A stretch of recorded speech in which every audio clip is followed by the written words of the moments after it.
बिस्मिल्लाहिर्रहमानिर्रहीम। अस्सलाम वालेकुम स्टूडेंट्स, उम्मीद करता हूँ बेटा आप तमाम बच्चे खैरियत से होंगे। मैं सरदानिश अहमद। स्टूडेंट्स, ये इंतहाई अहम वीडियो है हमारे उन स्टूडेंट्स के लिए सेकंड ईयर के जिनका अभी अभी फर्स्ट ईयर का रिजल्ट आया है। और इस वीडियो में इंशाल्लाह ज़वजल मैं स्क्रूटनी के हवाले से कंप्लीट डिटेल दूंगा और मेरी रिक्वेस्ट होगी वीडियो को आखिर तक देखिएगा। उसका रीज़न ये है कि हो सकता है कि इस वीडियो के बाद बहुत से बच्चे ऐसे कि जो स्क्रूटनी नहीं कराने जा रहे हैं, जब ये वीडियो देखेंगे तो उसके बाद उनको आइडिया होगा कि वो कितनी बड़ी मिस्टेक कर रहे हैं, वो स्क्रूटनी कराने चले जाएंगे। और बहुत से बच्चे ऐसे होंगे कि जो स्क्रूटनी कराने जा रहे हैं और वो मेरी वीडियो सुनने के बाद आइडिया करेंगे कि भैया हमसे बहुत बड़ी गलती हो रही है स्क्रूटनी करवा के, और वो स्क्रूटनी कराने नहीं जाएंगे। तो इंशाल्लाह अज़्ज़ वजल इस वीडियो में इस मुतालिक बात करेंगे। उसके बाद हम जो बेसिक क्वेश्चंस हैं स्क्रूटनी से रिलेटेड, जो बच्चों के नॉर्मल रूटीन में मेरे पास पूछे जा रहे हैं या फिर पूछे जाते हैं, उनके मुतालिक बात करूँगा। और फिर वीडियो के बिल्कुल लास्ट में इंशाल्लाह ये जो स्क्रूटनी का कंप्लीट प्रोसेस है कि आप ऑनलाइन घर से बैठ के या फिर जो है आप बोर्ड ऑफिस में जाके स्क्रूटनी कैसे करवा सकते हैं, कितना खर्चा आता है, क्या तरीक़ेकार होता है, इसके मुताबिक इंशाल्लाह कंप्लीट डिटेल दूँगा। तो थोड़ी-सी वीडियो बहरहाल लंबी ज़रूर होगी लेकिन इन्फॉर्मेटिव बहुत होगी। तो काइंडली लास्ट तक वीडियो देखिएगा और अपने तमाम सेकंड ईयर के फ्रेंड्स के साथ, अपने सेकंड ईयर के तमाम ग्रुप्स के साथ इस वीडियो को ज़रूर शेयर कीजिएगा ताकि ज़्यादा से ज़्यादा बच्चों को इससे अब फ़ायदा हो सके। चलते हैं जी सबसे पहले स्कूटी के प्रोसेस की तरफ। देखिए जी, सबसे पहली बात ये कि स्कूटनी का जो प्रोसेस होता है, स्कूटनी का जो प्रोसेस होता है वो रीचेकिंग का प्रोसेस नहीं होता। अगर आपको ये बात पता है पहले से तो बहुत अच्छी बात है, वरना आप अपने ज़हन में क्लियर कर लें कि स्कूटनी में कभी भी किसी कॉपी को रीचेक नहीं किया जाता, बल्कि आपके जो जस्ट नंबर्स हैं उनकी रिकाउंटिंग होती है। नंबर्स को काउंट करके देखते हैं कि कहीं ऐसा नहीं है कि ह्यूमन एरर की वजह से आपके नंबर्स की काउंटिंग में कोई मिस्टेक हो गई है या कंप्यूटराइज़्ड लिस्ट बनाते हुए गलती हो गई है, तो उसकी जस्ट क्या होती है, चेकिंग होती है। अच्छा, अब स्क्रूटनी का जो प्रोसेस है वो करवाना चाहिए या नहीं करवाना चाहिए, ये एक बहुत बड़ा इश्यू है। पहली बात तो ये, स्क्रूटनी करवाने में जो टोटल खर्चा आता है वो ₹500 का आता है, अगर आप एक पेपर में करवाएँ। और इसी तरीके से ग्रेजुअली तो आप बढ़ाते रहें। फॉर्म की फ़ीस तो ₹100 होती है, लेकिन ये है कि हर स्क्रूटनी के एक पेपर के हिसाब से ₹400 बढ़ते रहते हैं। अब मुझे नहीं पता इस साल के लिए जो है 400 फ़ीस है, 500 फ़ीस है। वो आप जब बोर्ड का भी फॉर्म हम डाउनलोड करेंगे तो देख लीजिएगा क्या दिए इस साल के लिए उन्होंने। मेरे ख़्याल से 400 फ़ीस है, जो कि पर पेपर के हिसाब से होती है। जैसे सपोज़ करें एक बच्चा है, उसने अगर एक पेपर की फ़ीस स्क्रूटनी करवानी है तो 400 पे करेगा वो। और अगर बिलफ़र्ज़ उसने जो है 2 पेपर की करवानी है तो 800 पे करेगा और ₹100 फॉर्म के अलग हैं, और एंड सो ऑन, ठीक है? तो ये तो आपका खर्चा आ गया। तो खर्चा तो बड़ा नॉर्मल सा खर्चा, कोई इतना ह्यूज अमाउंट नहीं है। तो लिहाज़ा मेजॉरिटी जो बच्चा है वो यही कहता है कि भाई स्क्रूटनी करवा लेते हैं। अच्छा, सबसे पहली बात ये कि कोई भी बच्चा मैंने अपनी ज़िंदगी में नहीं देखा कि जिसका रिज़ल्ट आया हो और वो रिज़ल्ट से सैटिस्फ़ाई हो। हमेशा एक अनसर्टेन कंडीशन रहती है, बच्चा यही सोचता है कि यार मैंने पेपर तो बहुत अच्छा दिया था, लेकिन मेरे जो मार्क्स आए हैं वो उसके अकॉर्डिंग नहीं आए हैं। और ये एक जेन्युइन होता है, ज़ाहिर-सी बात है, बच्चे की एक फीलिंग होती है, बच्चे ने बहुत मेहनत की होती है। तो अब सबसे अहम नुक्ता जो है, सबसे अहम बात है वो ये कि हमें स्क्रूटनी की तरफ जाना चाहिए या नहीं जाना चाहिए। तो इसके लिए सबसे बेहतरीन हल ये है कि आप अपने मार्क्स देखें और याद करें कि आपने पेपर जो दिए थे वो कैसे दिए थे। अब मिसाल ले लें, किन बच्चों को स्क्रूटनी के लिए हर सूरत में जाना चाहिए, वो कौन से बच्चे हैं, सुनें। पहले पहले नंबर पे वो स्टूडेंट्स कि जिनके सारे पेपर निकल गए हैं, जिनके पास सारे पेपर निकल गए हैं और उनकी परसेंटेज 40s में, 50s में, 60s में आ गई और वो नहीं है इस हवाले से क्लियर कि जनाब वाली उनकी परसेंटेज जायज़ आई है, बल्कि वो यही कह रहे हैं कि यार हमारी परसेंटेज कम दी गई है। मेरी तो मेरे फिज़िक्स में मार्क्स तो 75 आने चाहिए थे, मुझे 42 दे दिए हैं। मेरे केमिस्ट्री में 81 आने चाहिए थे, मुझे केमिस्ट्री में 36 दिए हुए हैं। तो अगर बिलफ़र्ज़ ऐसा कोई केस है कि आपको लगता है कि आपके जितना अच्छा पेपर हुआ था उस हिसाब से बिल्कुल भी मार्क्स नहीं आए हैं, तो बेटा बिल्कुल स्क्रूटनी की तरफ जाओ। स्क्रूटनी में चेंज आता है। बहुत सारे स्टूडेंट्स मेरे अपने ऐसे हैं कि जिनके जो है रिज़ल्ट्स चेंज हुए हैं, उनके मार्क्स इंक्रीज़ होते हैं। तो ऐसा नहीं है कि स्क्रूटनी का कोई नतीजा आता ही नहीं है। और बहुत से बच्चे ऐसे होते हैं कि जो कहते हैं कि यार कोई फ़ायदा नहीं स्क्रूटनी करा के, कोई रिज़ल्ट में चेंज नहीं आता। तो ऐसा नहीं है, चेंज आता है। अच्छा, लेकिन आप याद रखिएगा कि स्क्रूटनी में जैसा मेरा तजुर्बा, ज़ाहिर-सी बात है, सैकड़ों हज़ारों स्टूडेंट्स का है, हज़ारों स्टूडेंट्स को टैकल करता हूँ। एक स्टूडेंट होगा तो उसका एक स्टूडेंट का तजुर्बा होगा, 4-5 फ्रेंड्स का सर्कल होगा तो उनका 4-5 फ्रेंड्स का एक एक्सपीरियंस होगा। तो अब जैसे मैं हूँ ना, तो मैंने अपने तजुर्बे में यही देखा है कि 95 टू 96% 95 टू 96% जो रिज़ल्ट स्क्रूटनी का आता है वो अनचेंज आता है। लेकिन ऐसा भी होता है कि रिज़ल्ट क्या होता है, चेंज होता है और रिज़ल्ट इंक्रीज़ भी कर जाता है। प्लस याद रखिए नंबर डिक्रीज़ भी हो सकते हैं क्योंकि रीचेकिंग के बाद पता चला कि इत्तेफाक से आपकी औकात से ज़्यादा नंबर आ गए थे, तो नंबर्स कम हो जाएँगे। लेकिन ख़ैर अगर बिलफ़र्ज़ हम टू द पॉइंट बात करें तो वो ये कि अगर आपके नंबर्स ऐसे हैं कि जो बहुत कम दे दिए गए हैं नंबर्स और अब बहुत एक्स्ट्राऑर्डिनरी पढ़ने वाले बच्चे हैं और आपको 100% श्योर है, तो आप स्क्रूटनी की तरफ बिल्कुल जाएँ। अच्छा, कुछ बच्चे ऐसे हैं कि जिनको स्क्रूटनी की तरफ बिल्कुल भी नहीं जाना चाहिए, बिल्कुल भी नहीं जाना चाहिए और उसके बाद मैं बताऊँगा कुछ बच्चे ऐसे हैं जिनको स्क्रूटनी की तरफ बेहतर है कि ना जाएँ, बाकी वो जाएँ तो कोई इतना बड़ा मसला भी नहीं है। पहली बात, कौन स्टूडेंट्स ऐसे हैं जिनको स्क्रूटनी की तरफ बिल्कुल भी नहीं जाना चाहिए, वो स्टूडेंट्स हैं कि जिनके मार्क्स उनको खुद लगता है पेपर देने के बाद कि मेरे जो मार्क्स हैं वो मेरी औकात से ज़्यादा आ गए हैं। मिसाल के तौर पे आपको लगता है कि आपके फिज़िक्स में सपोज़ करें आपके फिज़िक्स में 75 आ गए हैं और आप खुद सोच के बैठे हुए थे कि भाई 75 तो नहीं आएँगे, 60s में मेरे मार्क्स आएँगे। तो अगर बिलफ़र्ज़ आपकी औकात से ज़्यादा मार्क्स आ गए हैं, तो आप ज़्यादा हिर्स मत करें। ज़्यादा लालची इंसान जो होता है वो कहते हैं ना ज़्यादा के चक्कर में इंसान कभी-कभी थोड़े से भी चला जाता है। तो बराए मेहरबानी आप स्कूटनी की तरफ मत जाएँ। अगर आपको कोई रिकमेंड कर भी रहा है स्कूटनी, तो आप बोलें भाई जितने मार्क्स हैं, क्योंकि आप जानते हैं ना, दिल तो आपका बेहतर जानता है कि आपने पेपर कैसा दिया था। तो अगर उसके अकॉर्डिंग आपने अच्छे पेपर दिए थे तो वेल डन और अगर उसके अकॉर्डिंग आपके मार्क्स आ गए तो वेल डन, आप नहीं जाएँ स्कूटी की तरफ। तो इस चीज़ का ख़्याल रखें कि स्कूटी में ऐसा ना हो आपके नंबर कम हो जाएँ, तो मूव करके कोई फ़ायदा नहीं होता। प्लस एक और चीज़ का ख़्याल रखिएगा कि आप ये भी देख सकते हैं कि आपके जे तमाम के तमाम सब्जेक्ट्स हैं, उसमें मिसाल के तौर पे 4 या 5 सब्जेक्ट्स हैं, उनमें आपके स्कूटी के मार्क्स अच्छे आ गए अपना टोटल मार्क्स अच्छे आ गए, किसी एक सब्जेक्ट में की वजह से आपकी परसेंटेज गिर रही है, तो आप एहतियातन उसमें स्क्रूटनी करवा लें, बिल्कुल करवा सकते हैं। लेकिन मैं पहले बता रहा हूँ कि इस उम्मीद से करवाइएगा कि 4% ये होता है कि चेंज आता है, 95-96% यही चांसेज़ होते हैं कि अनचेंज होता है, रिज़ल्ट में चेंज नहीं आता। यही वजह है कि आप अपने फ्रेंड सर्कल में अपने सीनियर से जब भी बात करेंगे, तो ये एक ही रिप्लाई करेंगे आपको कि अबे भाई स्क्रूटनी का कोई फ़ायदा नहीं होता, वही सेम रिज़ल्ट दे देते हैं लोग, पता नहीं चेक करते भी नहीं करते हैं कॉपी। नहीं, ऐसा नहीं है, चेक करते हैं। स्क्रूटनी में लेकिन होता है क्या है कि जस्ट नंबर्स रिकाउंट होते हैं और आपको सेम रिज़ल्ट दे दिया जाता है। लेकिन नंबर्स बढ़ भी सकते हैं, मैं बार-बार आपको रिपीट कर रहा हूँ। अब लास्ट पॉइंट ये है कि कौन से बच्चे ऐसे हैं कि जिनके लिए बेहतर ये है कि वो स्क्रूटनी ना करवाएँ। ये बड़ा एक स्पेशल केस है और शायद बहुत से बच्चों ने स्क्रूटनी के लिए अप्लाई कर दिया होगा, ऐसे केसेस के बच्चों ने, और शायद उनको अब अफ़सोस हो ये सुनने के बाद। वो बच्चे हैं कि जो एक्स्ट्राऑर्डिनरी पढ़ने वाले बच्चे हैं, जैसे मेरे अभी कुछ दिन पहले एक जौहर में स्टूडेंट था, तो उस बच्चे ने बताया कि सर मेरी 69 परसेंटेज आ रही है। मेरी 69 परसेंटेज है और मेरी एक सप्ली है। लेकिन सर आपके लेक्चर को सुनने के बाद मैंने क्लास के अंदर गाइड किया था, तो कहने लगे सर क्लास में लेक्चर सुनने के बाद मुझे एक आइडिया हुआ कि मैं स्क्रूटनी करा के गलती करूँगा, लिहाज़ा मैं स्क्रूटनी नहीं करवा रहा। हत्ता कि मुझे अंदाज़ा है कि मैं स्क्रूटनी कराऊँगा तो मुझे शायद पास कर दें, क्योंकि मेरा इतना अच्छा पेपर हुआ था कि मैं पास हो जाऊँगा। लेकिन सर मुझे इतना पता था कि इतना अच्छा पेपर नहीं हुआ है, एवरेज नंबर से पास कर देंगे।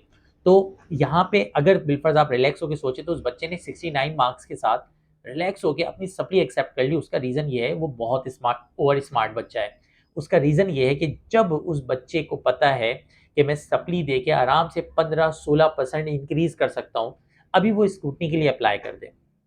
सपोज़ करें उसके 29 मार्क्स हैं और उसको वो 41 देके पास भी कर दें, 45 देके पास भी कर दें, तो उस एक सब्जेक्ट की वजह से उसकी पूरी की पूरी परसेंटेज गिर जाएगी और अभी लेकिन उसकी 69 परसेंटेज है, तो आराम से वो 79 यानी 84 परसेंटेज, 85 परसेंटेज के करीब जा सकता है, अगर वो अच्छे अंदाज़ में अपनी सप्ली का पेपर क्लियर कर ले। अच्छा, प्लस ये होता है कि जो सप्ली का जो पेपर आता है, वो फर्स्ट ईयर वाले रेगुलर बच्चों से अलग आता है, तो सप्ली का paper as compare to first year बहुत आसान होता है।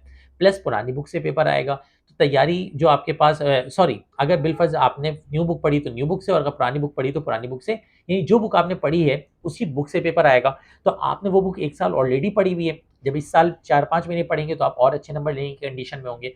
तो देखा जाए तो 100 नंबर के गोल्डन चांस उन बच्चों को मिल जाते हैं।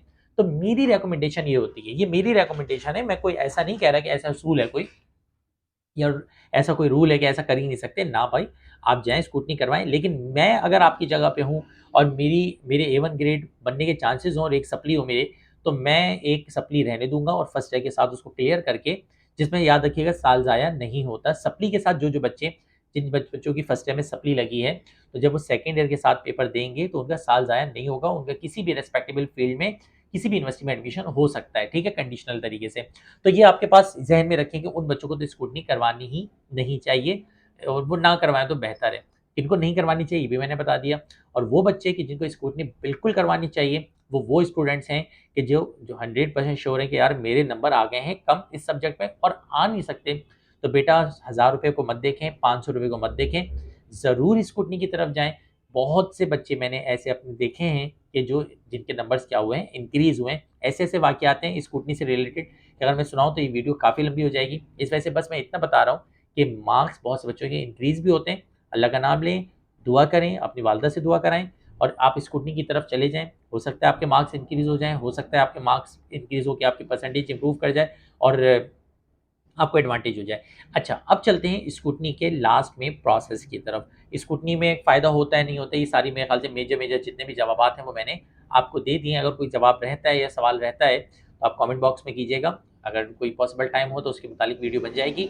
अब चलते हैं स्कूटनी के प्रोसेस के मुतालिक। देखो, स्कूटनी के 2 प्रोसेस होते हैं। पहला प्रोसेस ये होता है कि आप जाएँ इंटर बोर्ड ऑफ़िस और इंटर बोर्ड ऑफ़िस जाने के बाद आप वहाँ पर ₹100 का फॉर्म मिलता है। फॉर्म लें और अपने साथ ख़्याल रखिएगा, हर सूरत में आपकी जो मार्कशीट है फर्स्ट ईयर की, वो ओरिजिनल भी एहतियातन ले जाइएगा, लेकिन उसकी कॉपी अटैच होती है। तो आपको इंटर की मार्कशीट की जस्ट कॉपी चाहिए होती है और नथिंग। कुछ ये कहते हैं लोग एडमिट कार्ड भी जमा कराना है, ये ऐसा कुछ नहीं है, सिर्फ़ इंटर की मार्कशीट की कॉपी चाहिए होती है। और इंटर की मार्कशीट की कॉपी के अलावा आपने इसमें कुछ भी जमा नहीं करना होता। ठीक है जी?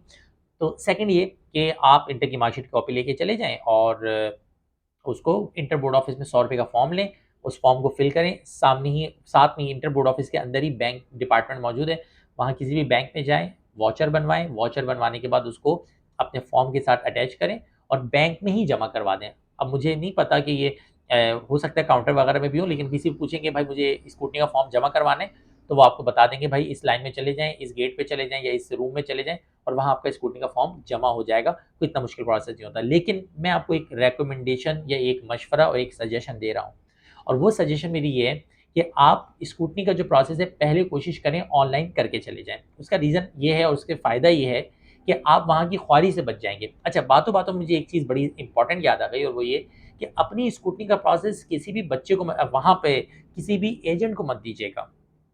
उसका रीज़न ये है, इंटर बोर्ड ऑफिस में जैसे आप एंटर होंगे मुख्तलिफ़ किस्म के लड़के, इस तरह के लोग आ जाएँगे और कहेंगे, "आएँ बाजी, आएँ अम्मा, हम आपके काम करवा देते हैं, आए भाईजान हम आपका काम करवा देते हैं, इतने पैसे में हम आपका काम करा देंगे और आपके डॉक्यूमेंट्स ले लेंगे।" इस तरह की हरकतें करते हैं। तो काइंडली अपने ना तो डॉक्यूमेंट्स दें, क्योंकि अगर आप उनको डॉक्यूमेंट्स देते हैं और वो आगे पीछे मिस कर देते हैं, आप उनको कुछ बिगाड़ नहीं सकते, ठीक है ना? आप कुछ नहीं कर पाएँगे। दूसरी सूरत में ये कि वो डॉक्यूमेंट ले लें और डॉक्यूमेंट लेने के बाद स्कूटनी फॉर्म वगैरह जमा कराने के बाद रसीद अपने पास रख लें और आपसे कुछ ज़्यादा अमाउंट की डिमांड करें, तो भी आप उनका कुछ नहीं बिगाड़ पाएँगे। ज़ाहिर-सी बात है वो बोले भाई जितने भी पैसे देने हैं दो, अदरवाइज़ हमने आपका काम इतने में करवाया। तो लोग इस तरह के आपको पता है कि हमारे यहाँ जो है किस-किस तरह की धोखाधड़ी होती है।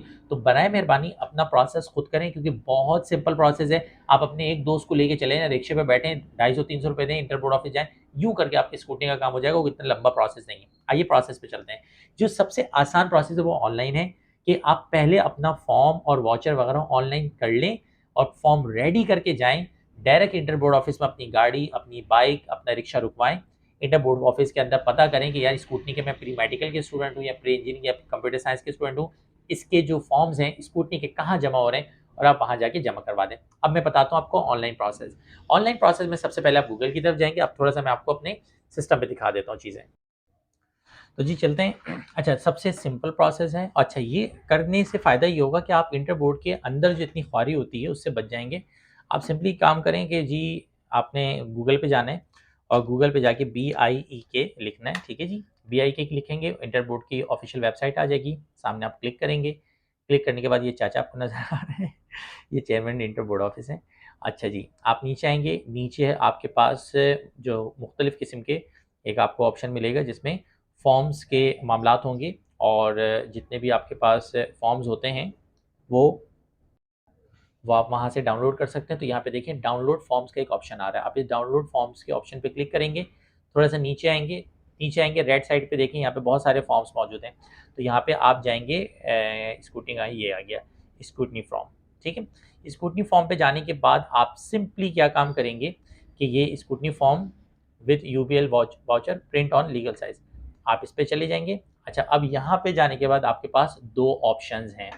पहला ऑप्शन आपके पास ये है कि मोस्ट प्रोबेबली आपके पास जो है ये भी हो सकता है कि आपके पास जो है प्रिंटर मौजूद हो घर में या फिर आपके पापा के ऑफिस में या इस तरह से ऑप्शन आपके पास प्रिंटर का मौजूद हो। और ये भी हो सकता है कि आपके पास प्रिंटर मौजूद ना हो। अगर प्रिंटर आपके पास मौजूद है तो सिंपली आपको ज़ाहिर सी बात है प्रिंट करना आता होगा। ये स्कूटनी का जो फॉर्म है ये जो है अपना जस्ट डाउनलोड होने वाला है और ये हो गया डाउनलोड। ठीक है जी, ये आपका स्कूटनी का फॉर्म है, ये आपका जो है आपको नज़र आ रहा होगा ये स्कूटनी का फॉर्म आपके पास। ये स्कूटनी का फॉर्म आपने वाउचर के साथ पूरा वाउचर होगा, ये लीगल साइज़ में प्रिंट निकलता है।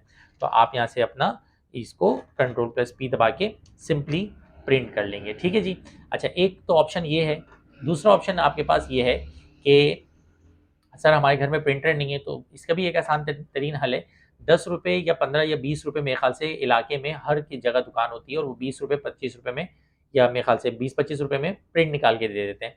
आप यहाँ पे आएँ, यहाँ पे डाउनलोड का ऑप्शन है, यहाँ पे आप डाउनलोड करें, डेस्कटॉप पे मिसाल के तौर पे आ गया आपके पास और आपने इस फॉर्म को डाउनलोड कर लिया। अभी आपका डाउनलोड हो गया फॉर्म और स्कूटी फॉर्म डाउनलोड करने के बाद आप अपनी यूएसबी में पेस्ट कर लें या व्हाट्सएप कर दें जिससे प्रिंट आपको निकलवाना है और आप वहाँ जाके सबसे पहले प्रिंट निकाल लें। ठीक है जी। अच्छा जी, अब प्रिंट आप निकाल लेंगे तो फिर उससे फ़ायदा आपको ये होगा कि अच्छा मैं पहले आपको बता दूँ कहाँ पे क्या लिखना है, कहाँ पे क्या लिखना है और इसकी वजह से बहुत सारी वीडियोज़ यूट्यूब पे पड़ी हुई हैं कि ये फॉर्म फिल करने का क्या तरीक़ेकार है। रोल नंबर लिखेंगे, बहुत आसान से तरीक़ेकार है, ग्रुप लिखेंगे, कौन-सा आएगा, एनुअल है, सप्लीमेंट्री है, डेट वगैरह पूछी जाएगी। यहाँ पे जैसे मिसाल के तौर पे डिटेल फॉर स्क्रूटनी पेपर में ये आएगा कि सपोज़ करें आपको फिज़िक्स डालनी है, तो फिज़िक्स लिखेंगे और पार्ट 1 है तो फर्स्ट ईयर लिख देंगे और जो भी आपने ऑब्टेन मार्क्स लिख हासिल किए हैं, सपोज़ करें आपके 12 नंबर आ गए हैं गलती से, तो आप यहाँ पे 12 लिख देंगे। यहाँ पे आप कुछ भी नहीं लिखेंगे, फॉर ऑफिस यूज़ ओनली, यहाँ पे ऐसे खाली छोड़ दीजिएगा। बैंक यूज़ ओनली ओनली का भी आप ऐसे ही छोड़ देंगे। ठीक है जी। अब स्क्रूटनी इसको फिल कर दीजिएगा काइंडली, ये स्क्रूटनी ऑफ स्क्रिप्ट को फिल कर दीजिएगा। यहाँ पे अपना रोल नंबर, यहाँ पे ग्रुप, जो भी प्री मेडिकल है, साइंस है, जो भी है, अपना एनुअल आप ये भी फिलहाल तो आप लोग सप्लीमेंट्री की स्क्रूटनी नहीं करवा रहे हैं, एनुअल करवा रहे हैं और आपने 2023 में पेपर दिया था, 2023 के करवा रहे हैं। यहाँ पे आपका पूरा नाम आ जाएगा और यहाँ पे आपका प्राइवेट या गवर्नमेंट जो भी कॉलेज है, उसका पूरा नाम आएगा। Receiver, signature of receiver and date में कुछ मत लिखिएगा। ये आपका जो रिसीवर है, वो आपको जो है ना यहाँ पे सिग्नेचर करके देगा और सबमिशन डेट भी आप उस दिन ही डालिएगा जिस दिन आप बोर्ड ऑफिस जाएँ। ये इस पेज पे आपके कुछ भी नहीं है और फोटोकॉपी ऑफ अच्छा जी, इन्होंने फॉर्म में लिखा हुआ है ₹100 फॉर्म की फ़ीस है और ₹400 एक स्कूटी के मामलात हैं। अच्छा, अब यहाँ पे एक अहम तरीन बात जो मैं मेरे ख़्याल से आप लोगों के साथ ज़िक्र करना ज़रूरी है, वो ये है कि ये जो वाउचर है ना, इस वाउचर में देखें 4 वाउचर होते हैं। इसको मैं आप लोगों को दोबारा से समझाता हूँ कि ये वाउचर का करना क्या है। तो अब स्टूडेंट्स जैसे कि आप जो है ना देख सकते हैं कि ये मैंने अपना स्कूटनी का इमेजिन करो, मैंने ऐसी आप लोगों की आसानी के लिए बना रहा हूँ ताकि आपको सारा प्रोसेस बच्चों की तरह तरीके से समझ में आ जाए और आप मिस्टेक ना करें कोई भी। अब ये मेरे पास स्कूटनी का फॉर्म है, ये मैंने अपना प्रिंट निकाल लिया है। ठीक है जी। और साथ में ये मैंने वाउचर का प्रिंट निकाल लिया। ये जो वाउचर होता है ना, इस वाउचर में जब आप प्रिंट निकालेंगे, जब अगर बोर्ड ऑफिस में जाके करते हैं तो लेकिन मैं पहले से बता रहा हूँ कि बहुत आसान प्रोसेस आप घर पे कर सकते हैं। पहला स्टेप, आप गूगल पे गए, घर-घर में गूगल मौजूद है भाई, नेट तो मौजूद है। गूगल पे गए, इंटर बोर्ड ऑफिस की वेबसाइट पे जाके अपने मोबाइल में भी कर सकते हैं। मोबाइल में आपने ये फॉर्म डाउनलोड किया, करीबी शॉप पे गए, उसको आपने व्हाट्सएप की फाइल कि भाई इसका प्रिंट निकाल के दे दो, ₹20 उसको पकड़ा दिए, पहला स्टेप। दूसरा स्टेप अभी आपके हाथ में आ गया है। अच्छा, अब ये तो फॉर्म जो है ना जब आप फिल करेंगे तो आपको आइडिया हो जाएगा। मज़ीद कोई प्रॉब्लम हो आप पूछ सकते हैं, जो अगर बहुत से बच्चे तो ऐसे हैं जो मेरे ही स्टूडेंट्स हैं, रोज़ाना की बुनियाद पे मुझसे मुलाकात करते हैं, कॉलेज में करते हैं, कोचिंग्स में कर रहे होते हैं, ऑनलाइन क्लासेस जब ले रहे होते हैं बच्चे तो ऑनलाइन क्लासेस में कर रहे होते हैं, तो एक तादाद तो मेरे अपने स्टूडेंट्स की है। लेकिन अगर बिलफ़र्ज़ नहीं भी है तो आप व्हाट्सएप कर सकते हैं कि अगर बिलफ़र्ज़ टाइम होगा तो आपको गाइड कर दिया जाएगा। वैसे कोई इतना लंबा प्रोसेस नहीं है, बहुत सिंपल सा फॉर्म है, इसको फिल करें और फिल करने के बाद अब वाउचर जो है ना, अब अहम तरीन बात सुनें। ये जो वाउचर होता है ना, बैंक वाउचर जमा करने का तरीकाकार ये होता है, इसमें 4 पेजेज़ होंगे, मतलब पोर्शन होंगे, 1, 2, 3 और 4। ये जो 4 आपके पास पेजेज़ है ना, चारों को एक जैसा फिल किया जाता है। फिल करने का क्या सिंपल तरीक़ेकार होता है, यहाँ पे नाम आता है, ये सारा प्रोसेस आता है और ये सारा का सारा प्रोसेस देने के बाद आप क्या करेंगे, सेम यहाँ पे छापेंगे, सेम यहाँ पे छापेंगे, सेम यहाँ पे छापेंगे। 2 पेजेज़ हैं, एक ये वाला पेज है, ये आपने प्रॉपर फिल कर दिया है और एक आपके पास ये वाला पेज है, जिसको आपने पूरा फिल किया और करीबी किसी भी यूबीएल की ब्रांच में चले गए। करीब में किसी भी यूबीएल की ब्रांच में चले गए। आपके पूरे मोहल्ले में, इलाके में यूबीएल की यकीनन ब्रांच होगी। मैं फिर भी इसको कन्फर्म कर लेता हूँ कि यूबीएल के अलावा कोई बैंक अलाउड है या नहीं है। तो जी, आप किसी भी यूबीएल की ब्रांच में गए और यूबीएल की ब्रांच में जाने के बाद आपने उनको पैसे दिए और इसका बना लिया वाउचर। अब होगा क्या कि जो यूबीएल के ब्रांच वाला होगा ना जिसको आप ये पे करेंगे बैंक के अंदर, तो वो क्या करेगा कि एक जो कॉपी है इसमें 4 क्वेश्चंस हैं, तो 4 क्वेश्चंस के ऊपर लिखा हुआ भी होता है कि any branch of UBL account, any branch of UBL account, और एक ये जो है सेक्शन बीआई की कॉपी, अकाउंट सेक्शन बीआई की copy, bank copy, depositor copy. तो वो क्या करेगा, वो इसमें से सिर्फ और सिर्फ एक जो आपके पास बैंक कॉपी, यानी वो ऐसे करके 20 से इसका पोर्शन करेगा। दो रसीदें, जो दो रसीदें हैं, वो उनमें से एक रसीद सिर्फ अपने पास रखेगा। ये देखें 4 पोर्शंस थे, 4 में से एक वो अपने पास रखेगा, बाकी जो 3 है वो आपको वापस कर देगा। एक उसके पास रहा और बाकी 3 वो क्या कर देगा, इस प्रोसेस को आराम से समझ लें। आपने इसको पैसे दिए, वाउचर बनाया, वाउचर में अगर गलती होगी भी ना, तो वो जो बैठा होता है बैंक में बंदा, वो कर देता है, उसको करेक्ट सही कर देता है।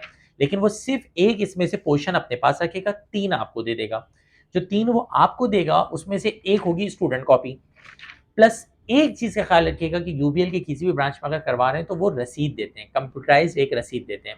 यानी जो एक तो आपको उन्होंने ये पकड़ा दिया और साथ में एक कंप्यूटराइज्ड रसीद होगी, वो कंप्यूटराइज्ड रसीद ज़रूर अपने पास रख लीजिएगा और कोशिश कीजिएगा उसकी मतलब एहतियातन उसकी एक पिक लेके या कॉपी करवा के अपने पास सेव कर लीजिएगा, जो यूपीएल की आपको रसीद मिले। तो एक तो आपको आपको ये मिल गया, साथ में यूबीएल की तरफ से कंप्यूटराइज्ड रसीद मिल गई। अब होगा क्या कि आपके पास इसमें से 3 में से एक तो बैंक में चला गया, अब कितने बचे? 3। उन 3 में से एक स्टूडेंट कॉपी है, वो आप अपने पास रख लें और साथ में 2 कॉपीज़ होंगी, जिनमें से एक पे लिखा हुआ होगा ऊपर सेक्शन बीआईई के कॉपी और एक में लिखा होगा अकाउंट्स सेक्शन बीआईई के कॉपी। तो ये जो है आपके पास है। अच्छा, अगर बिलफर्ज आप अकाउंट में करवा रहे हैं तो मेरे ख्याल से ये जो अकाउंट है, क्योंकि आप फीस तो यूबीएल में ही पे करवा रहे हैं, तो अकाउंट भी वो अपने पास रख लेंगे। तो लेकिन अकाउंट सेक्शन जो है ना बीआईई के कॉपी, जो आपके पास 2 कॉपीज़ हैं, ये आप लेके जाएँगे और सिंपली क्या करेंगे, ये जो फॉर्म है, ये आपने फॉर्म फिल कर दिया, इस फॉर्म के साथ आपने अपनी मार्कशीट अटैच की। ये फॉर्म है, इस फॉर्म के साथ आपने मार्कशीट अटैच की। मार्कशीट के साथ जो आपके पास इन्होंने वाउचर जो आपके पास मौजूद था, स्टूडेंट कॉपी आपने हटा दी, स्टूडेंट कॉपी आपके उसके किसी काम की नहीं, स्टूडेंट कॉपी आप अपने पास रखेंगे। इसके साथ अटैच किया आपने, जो बैंक की रसीद मिली थी यूबीएल की, वो अटैच किया। अब कितने कागज़ हो गए? 1, 2, 3। एक आपके पास ये वाउचर, एक आपका फॉर्म, तीसरे नंबर पे मार्कशीट की कॉपी और चौथे नंबर पे आपके पास जो बैंक की स्लिप है कंप्यूटराइज वाली, वो आपने स्टेपल किया। ये सारा काम आपने अपने घर में मोहल्ले-मोहल्ले में कर लिया है चलते-फिरते में। अब आप सिंपली अपनी गाड़ी में बैठें, कार में बैठें, बाइक पे बैठें, रिक्शा कराएँ, इंटर बोर्ड ऑफिस जाएँ, उतरेंगे, जहाँ पे आप किसी से भी पता करेंगे कि यार मैं प्री इंजीनियरिंग के स्टूडेंट हूँ, स्कूटी फॉर्म कहाँ पे जमा किए जा रहे हैं। अब आपको वहाँ की किसी फटीक से उलझने की ज़रूरत ही नहीं है, कोई काम करना नहीं है, आप डायरेक्ट गए और आपने अपना दिया फॉर्म, वो आपको सिग्नेचर करके रिसीव करके वो रिसीविंग दे देगा आपको। और प्रॉपर घर का एड्रेस लिखिएगा ताकि आपका प्रॉपर घर का एड्रेस हो, या फिर आपके जो है ना कोई अगर आपको बहुत ज़्यादा आउट पड़ रहा है एड्रेस, तो किसी भी रिलेटिव वगैरह का एड्रेस डालिएगा, यानी जिस एड्रेस पे आपको अपनी मार्कशीट वापस चाहिए, तो वो एड्रेस प्रॉपर अंदाज में डालिएगा। विद इन 30 डेज़ मेरे ख़्याल से आपका जो रिज़ल्ट है उसका जो नतीजा होगा वो आपके घर पे आ जाएगा और आपको पता चल जाएगा कि आपकी स्कूटनी का क्या फ़ायदा हुआ है। और मेरे हिसाब से मेजॉरिटी केसेज़ में यही होता है कि अनचेंज रहता है। जब अनचेंज रहेगा तो समझ जाइएगा कि हमारे हज़ार रुपए, 500 रुपए डूब गए, ज़िंदगी में इतने पैसे उड़ाए हैं, तो यहाँ पे भी उड़ गए। और अगर बिलफ़र्ज़ अनचेंज नहीं आया, बल्कि मार्क्स इंक्रीज़ हो गए, तो यकीनी तौर पे आपकी वो खुशी होगी बेटा कि आप सोच भी नहीं सकते। तो अब ये है कि स्कूटनी के प्रोसेस के हवाले से मुकम्मल मैंने मेरे ख़्याल से एक-एक चीज़ डिटेल में बयान कर दी है। और एक एक तो ये हल है कि घर-घर में सारे ख्वारी से बच जाएँ। एक और हल भी है कि आप बोर्ड ऑफिस चले जाएँ डायरेक्ट, वहाँ पे फॉर्म भी मिल जाएगा ₹100 का, और फॉर्म लेने के बाद वहीं पे सारे काम करें और वहाँ पे हाथ के हाथ जमा करवाएँ। लेकिन उसमें ये है कि लाइन बहुत होती है, बैंक में अलग लंबी लाइन लगी होती है, ख्वारी बहुत होती है, रश होता है, तो आप फ्रस्ट्रेट बहुत ज़्यादा होंगे मेरे ख़्याल से। तो मैंने दोनों प्रोसेस आपको समझा दिया है स्क्रूटनी कराने का, और स्क्रूटनी के हवाले से जो बेसिक क्वेश्चंस हैं उनको भी मैंने हल कर दिया। थोड़ी-सी वीडियो लंबी थी, लेकिन उम्मीद करता हूँ कि बहुत ज़्यादा आप लोगों के लिए नॉलेजेबल रही होगी। अपने फ्रेंड्स, अपने दोस्तों के साथ सेकंड ईयर के शेयर कीजिए ताकि ज़्यादा से ज़्यादा बच्चे इस वीडियो से फ़ायदा उठा सकें। अपना बहुत सारा ख्याल रखिएगा स्टूडेंट्स। अल्लाह हाफ़िज़।